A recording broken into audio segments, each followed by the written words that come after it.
Karzon, welcome Yes, to the Bill Senate Karzon. Oversight Committee.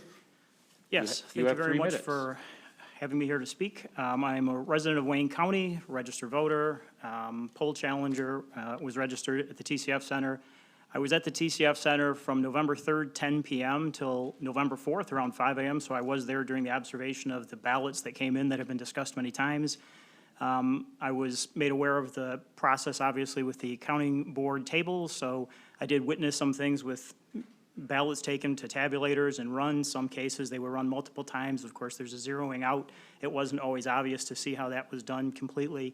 I witnessed on at least one occasion where operator number 5, who basically carries the ballots over to the stations for tabulation, was handed back a ballot. Didn't fully understand at that point why that would possibly be, because those are to be returned into the secure boxes. I would say between 1 a.m. and 4 in the morning, roughly, it was very quiet. It was a very big lull in the overall center. Many people can attest to folks with heads on tables. This was on not only the polling stations or the absentee ballot stations, but also at the tabulator table areas.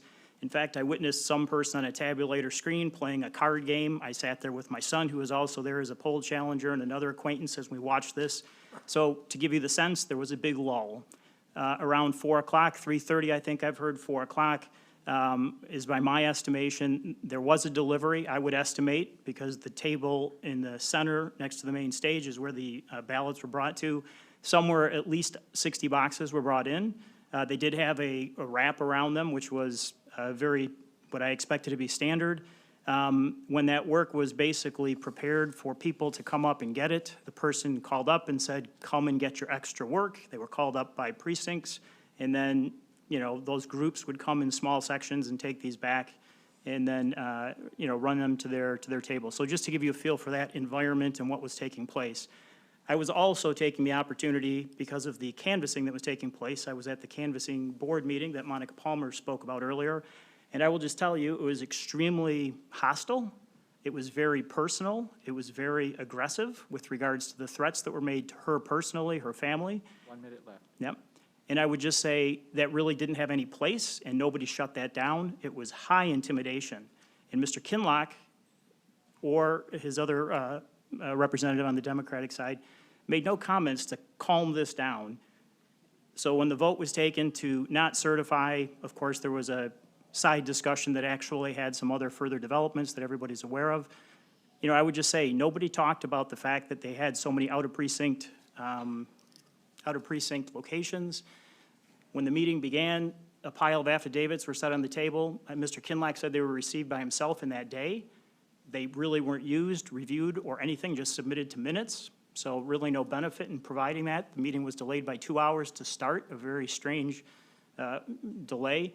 As Monica said, there was no executive summary. The numbers were rattled off regarding out of balance.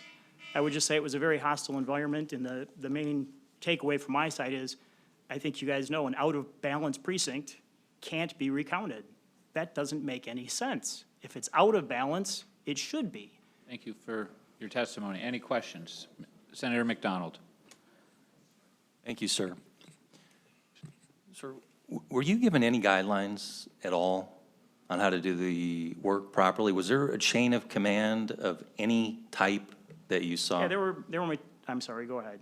No, that was I the thought part. you were talking about information we received. Yeah, was there a beforehand. chain of command? Were you given any guidelines whatsoever on how to do the work effectively? There was information that was provided. Some people could watch video sessions that were provided with some information. There was some written material that was provided. So to some extent, and I heard about the on-site location activity, that was not extended as an opportunity to us, but we did get information and training and material that could be looked at to understand the process, yes. So there was a semblance of organization?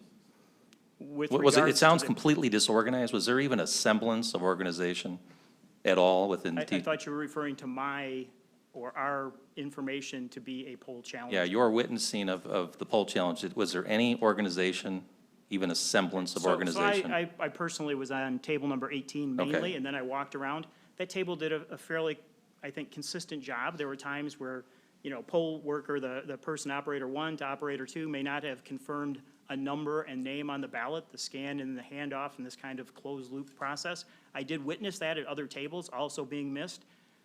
When there was a 3-hour lull with people literally with their heads on the table, there was a lot of downtime there. And this wasn't just at the tables, this was right down the tabulator station too. And then at 4 o'clock, 3:30, 4 o'clock, when that truck hit and the other work came, now I wasn't there after, at 5 or so, as, that's when we left, that these were counted, but, I mean, there was a big lull there, so not very organized and structured. If a person can sit there and play a card game on a tabulator screen, clearly there's something missing in the organization. Well, again, it's very troubling, but thank you for that information, sir. Yep. Appreciate it.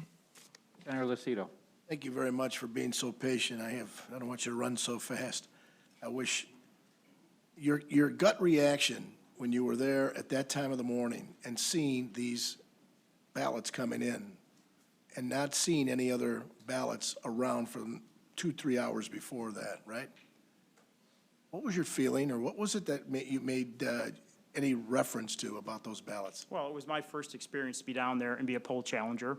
I'm more involved in this year's cycle than I had been before. So for me, it was novel. I didn't know why they would be there. I started stepping back and asking myself, why would things close at 7 and 8? And then at 4 o'clock in the morning, this proliferation of ballots would arrive. So I just had questions that just didn't seem to make sense from that perspective, but I think others maybe want to make comments as to why those were so late. Are those boxes consistent with what you've heard the testimony? You were sitting here during the testimony earlier.